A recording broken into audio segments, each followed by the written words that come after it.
Bismillahirrahmanirrahim. Assalamualaikum warahmatullahi wabarakatuh. Ladies and gentlemen, happy to be here as one of the presenter of this conference. Unfortunately, we are in the pandemic era, so we cannot face each other. And I would like to present my presentation from distance. Greeting from Bogor, Indonesia. Allow me to present my presentation regarding the Eco Masjid.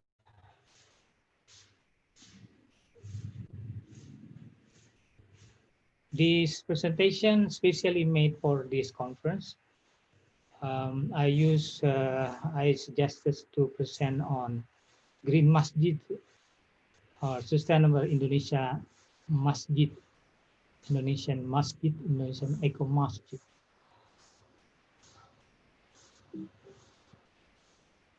As we know, Indonesia is placed in Southeast Asia as one of the largest archipelago on the southern part of Asia. And we are very huge with a lot of diversity and islands. This is the archipelago. From west to the east, we might fly about 7 hours. So it means that if we fly from Jakarta, you can reach Dubai or Middle East. So this country is very huge, large. And what the important things about this country also is the country is the largest Muslim population in the world with 229 millions according to the data in next 2020. And here the diversity of culture with the typical diversity of religious and culture can be hand in hand working together. So in this country, we have 800,000 mosques, 800,000 mosques all over the country. And in Jakarta itself, Jakarta is the capital city of the country. We have 10,000 masjid. We have also so diverse ethnicity with over 1,000 ethnics and 17,000 islands. So the island is so many islands I was not visited also. What are the important things about the environmental movement in Indonesia? In 2010, the Indonesian Council of Ulama established one unit or one department within themselves called Department of Environment and Sustainable Resources Department. So within that environmental unit at the Islamic or Indonesian Council of Ulama, there are some professional, there are alim, there are a discussion of intellectual environmental activists. This is become one of the important things that can help Indonesian Muslim to understand the relation between their religion and the environmental. So since 2010, there are 6 fatwas was released by the Islamic Council of Ulama or Indonesian Council of Ulama or MUI. This environmental fatwa is inspired by the works of the either that government or the activists or the problem that we are facing in the country. So these 6 environmental fatwa become a modalities for the masjid in order to dissemination it to the Muslim, to the Ummah, for their understanding for the environment. One, in 2010, we have recycle water for ablution. And we have 2011, we have environmental friendly mining. We have also 2014, protection of wildlife for the balance of ecosystem. As we understand, Indonesia is the second largest biodiversity in the world in terms of biodiversity and richness of species and the living organism. And we have also the fatwa on waste management. We have in 2015, we have the utilization of zakat, infak, and sadaqah for the construction of community water and sanitation. This is very important as one of the support finance for achieving for example, the SDGs, Sustainable Development Goals, for the global target. And we have also the law on burning and land and forest. This is very important in response to the climate change because the burning of forests frequently happen in several areas in Indonesia, particularly in the area that they are virgin forests. They are because of the sometimes El Nino, the weather become dry and the fire become very dangerous. So sometimes it also caused by human.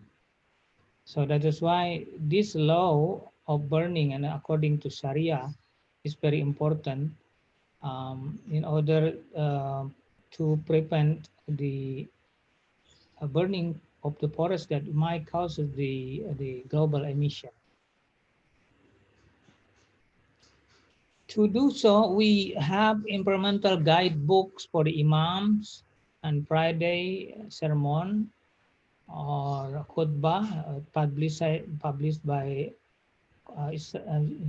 Indonesian Council of Ulama, which is really help for the imam for them to understand the principle of conservation of environment in related to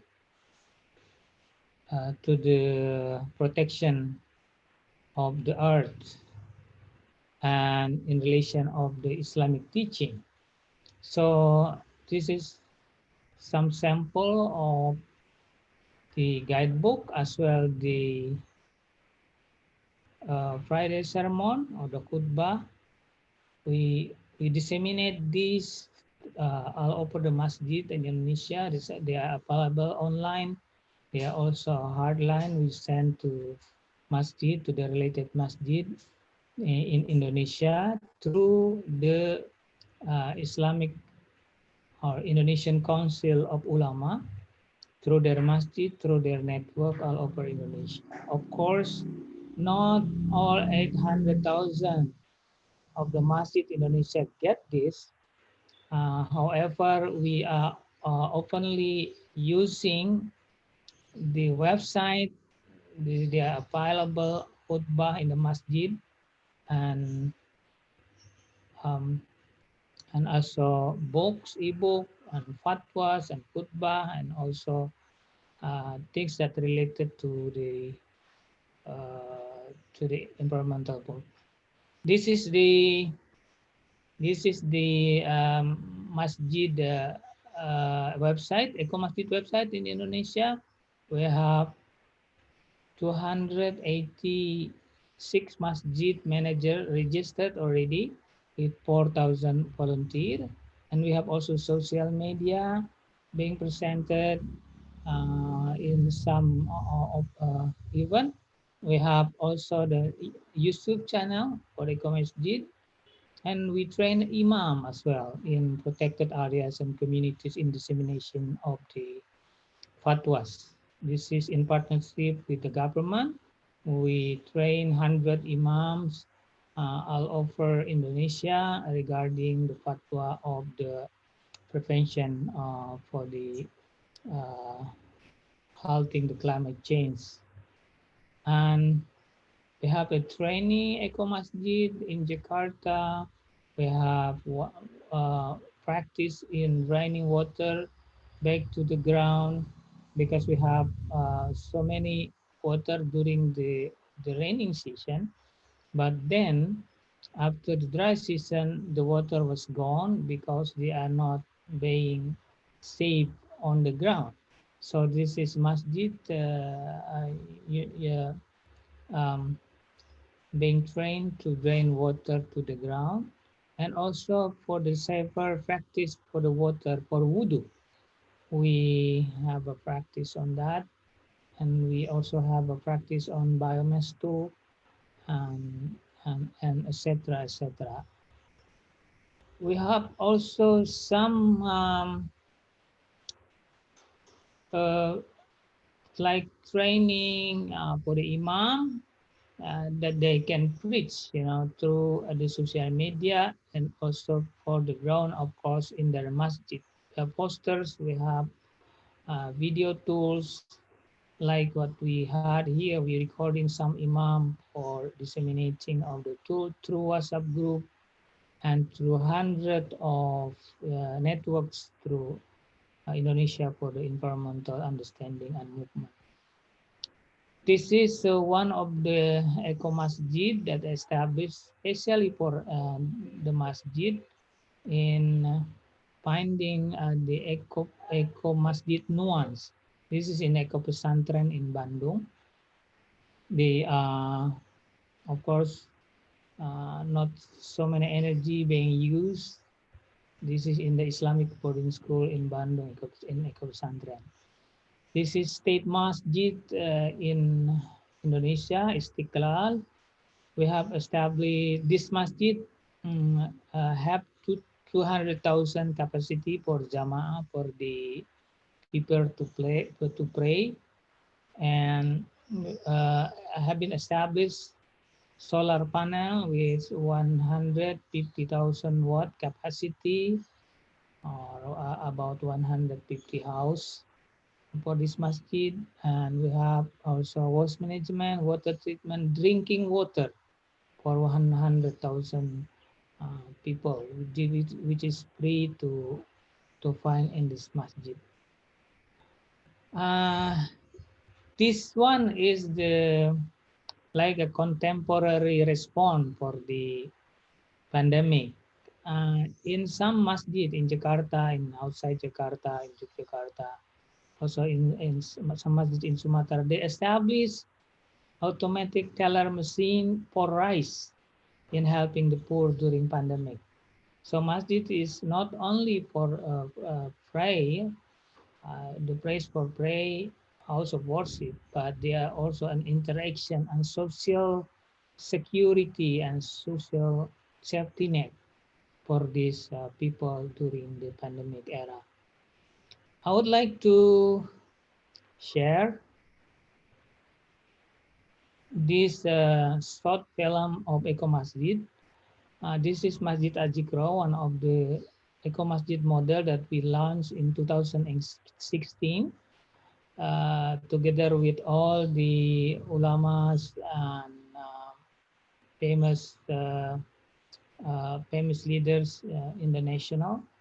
And this Eco Masjid, this Azikra, located in Bogor, is it can bear about 20,000 jamaah, and it is a model for implementing the masjid in terms of the water efficiency, using the um, biogas, etc., etc.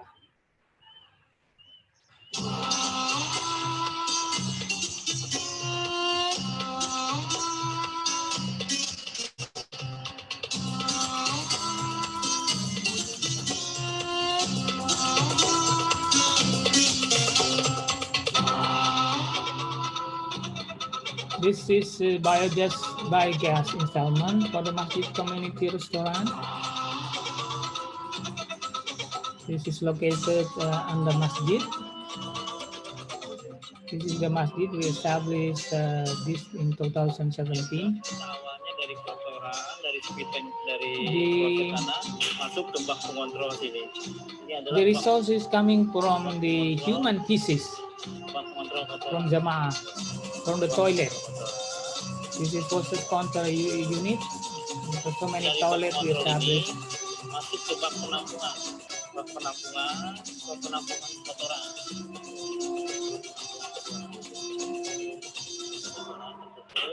Dia masuk ke ini tabung biogas This is yang biogas dari kotoran resource gas.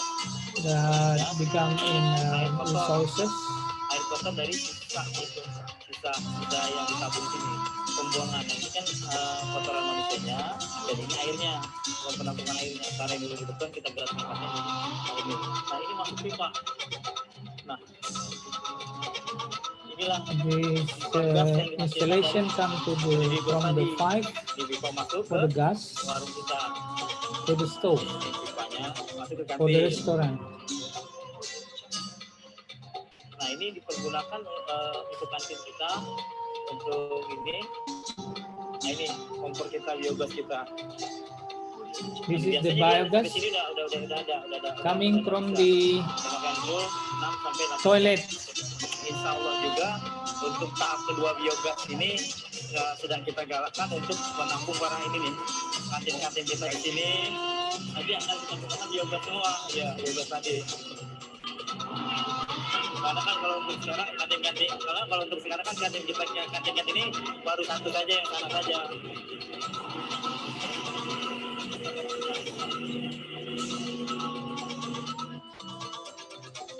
We are also saving the raining water. This is raining harvest equipment that recycle, either that being returned to the ground, or we use that for the Jamaah, because this masjid every month gathered about 20,000 or 10,000 of people for the zikir. This is the pipe for raining harvest installation. Nah, untuk pengontrolan talang penungganya kita lihat dari sini. Nah, so the water harvested directly it is for wudu from the installation, from the natural harvest when it is raining season. Bogor is very famous of the raining, almost every day raining. So this water from raining helping for the wudu, as well for the ablution, for the wudu, as well for the facility for the Jamaah, for the ummah that pray on the masjid. Tutup dulu bang, dari talang lewat sini turun, nah turun naik sini, lewat sini pak. Karena lewat sini nggak bisa. And this location is not dari talang atas itu naik sini. On harvesting the water, raining harvest installation. Diameter antara talang sini kan agak rendah ini kan. Nah, airnya tuh masuk pipanya kalau tuh. So we use water instead of the efficiency. We also have to price the water coming from the heaven, coming from the natural. Jadi itu tergantung air hujan turunnya. Hujan deras ya cepat penuh, hujan gak deras. This masjid before was using this, they always less water. We need to buy water because of that the installation of this water is very important. Not only harvesting of this water, but we are also return if the water so many, we return it to the ground. So instead of that, we are also using pumping, and also we hold the ground for conserving the water and also for composting. We put this in this whole compost from the organic, from the leaf that fall. Nggak tutup, nggak ke daun-daun. Nah kan gini, pas lagi anak-anak ini ngambil, ditutup dengan rumput-rumput ini, masukin ke sana. Nah ini contohnya nih. Nah ini untuk penampungan air di sana tuh. Dia turun jadi sumur bor. Jadi air yang dari sana ini adalah air. So we have to kalau pas kita gunakan, like to install the return the water from the rain and saving that. And this is for the recycled water from wudu. So we have 5 inside, and we have an installation and machine for recycling the water in order to use the water from wudu available to be used again in technological way. Beliau ini teknisi kita. This is our technician. Teknisi kita yang membidangi listrik, air, the facilitated for the electric, water, etc. Nah, karena mati lampu ya, kita nggak bisa ini. Nah, air kotor tadi masuk ke ini.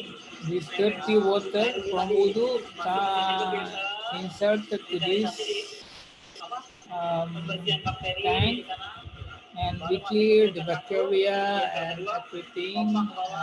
And the second treatment of that is then available if that clear with high quality for wudu. Itu kita gunakan, tapi kalau nggak kemarau kita nggak. Kalau masih ada tampungan air yang masih bisa kita gunakan, kita nggak pakai ini.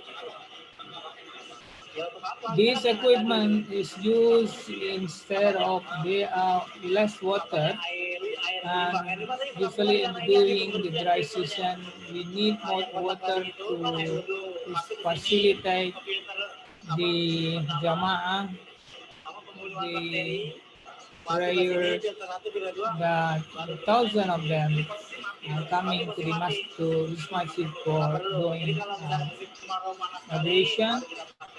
Coming from outside of the masjid, they are coming from many areas as well. That is the presentation. Thank you very much for your understanding, and we have discussion for a moment. Thank you. Very nice to meet you at this conference and very important conference in Vienna. Assalamualaikum warahmatullahi wabarakatuh.